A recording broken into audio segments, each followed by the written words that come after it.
Hi everyone, it's Andrea over at Sewspire.com, and I am here today to show you how to make this little swivel fob, which is specifically designed to hold the essential oil roller balls. So essential oils, of course, are seem to be all the rage. I love them, and they're becoming more popular and available even at the grocery store. So I wanted to create something that would hold this little ball and had a little bit of padding to keep it safe, and then also at the same time would make a really lovely gift. And I have already gifted one of these and it was well received, and in fact the person who I gifted it to then placed an order so they could gift it to someone else.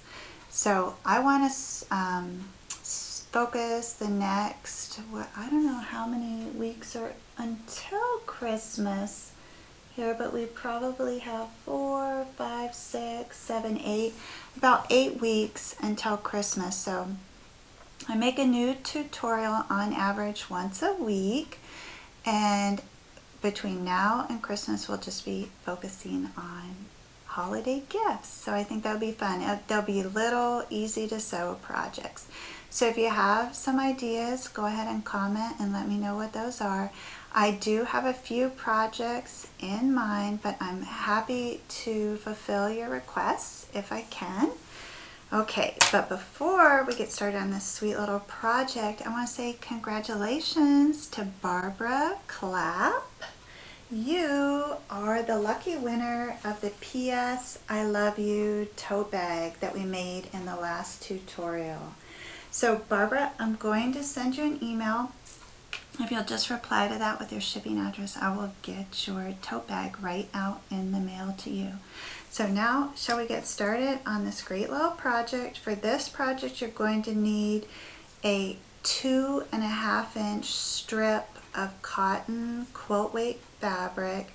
So I'm pretty sure that in the quilting world is called like a cake layer, but you could just cut off a 2.5 inch wide strip of fabric, so it would be 2.5 inches wide by 44 inches, and then we're going to break that down into one 2.5 inch wide piece by 11 inches, one 2.5 inch wide piece by 5 inches, and one 2.5 inch piece by 8 inches.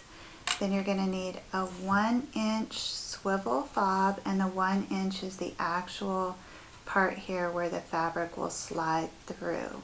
Okay, so to begin, we're going to craft the little strap here that the fob goes on. Take your 5 inch strip and fold that in half, and then open that up and fold the outer edges in to meet on that center fold line, and then fold that over, and this will create the little strap. You're going to want to stitch down both ends, both long ends.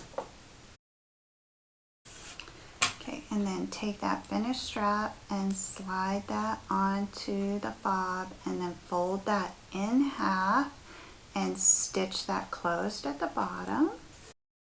Okay, and we're just going to set that aside for a few minutes. Then take your 11 inch piece, and to the back of that you're going to fuse one piece of fusible flannel or fleece. It's the brand that I'm using is called Pellon. You can use quilt batting if you want, but it won't fuse to it.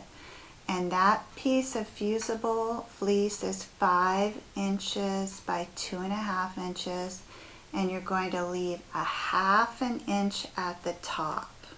Okay, we don't want to have that fleece at the top because it's going to create too much bulk. Lay your fleece panel on the table and take your 8 inch piece of cotton fabric and fold that in half, wrong sides facing. Take this top edge and just fold that over like 1/4 inch just to create a little lip, and stitch that down. There's my little lip at the top of that pocket. Okay, so, and then the bottom has the raw edges. So position those raw edges at the base of that piece of fusible flannel, which you can feel through there. And then you're going to put a pin in that pocket to secure it. Then fold that bottom piece up, and you're going to stitch using a very narrow 1/4 inch seam allowance all the way down across the bottom and up. Leave this top edge open.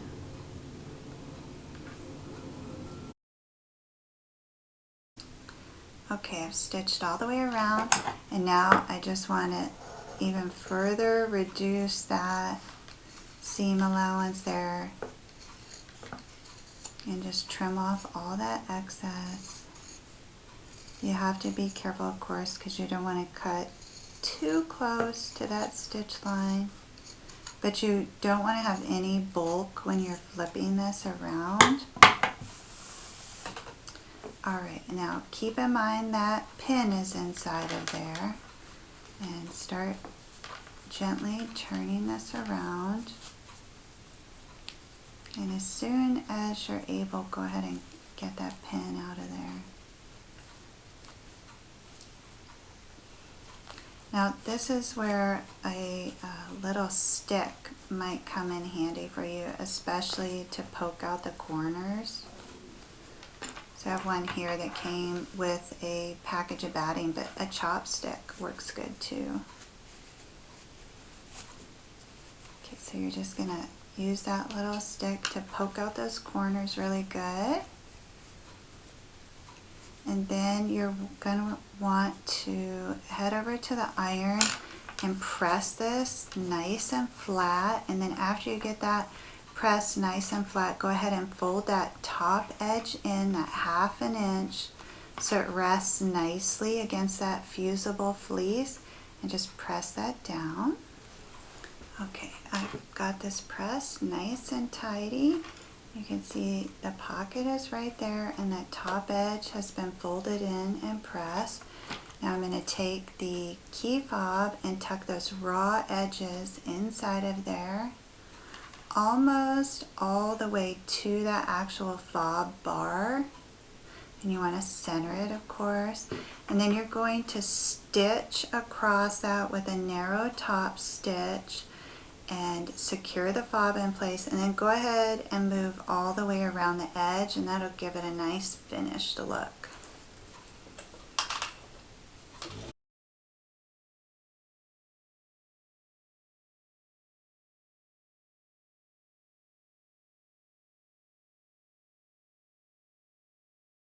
Okay, so now here we have our finished essential oil roller ball case.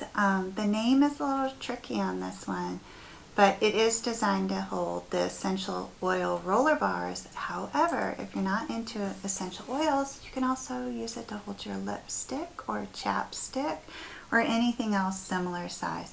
So I think this makes an absolutely fabulous gift.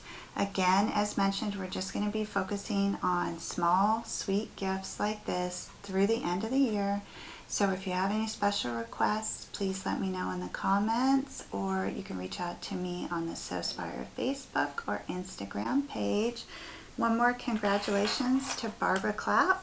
I hope your tote bag is enjoyed, and if you would like to enter to win this particular essential oil roller ball holder, without the oil of course, just the actual holder, you can head on over to Sewspire.com, click on the Happy Mail tab, and enter to win.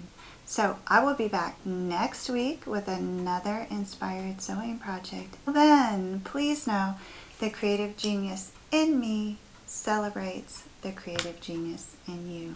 Have a beautiful day, everyone.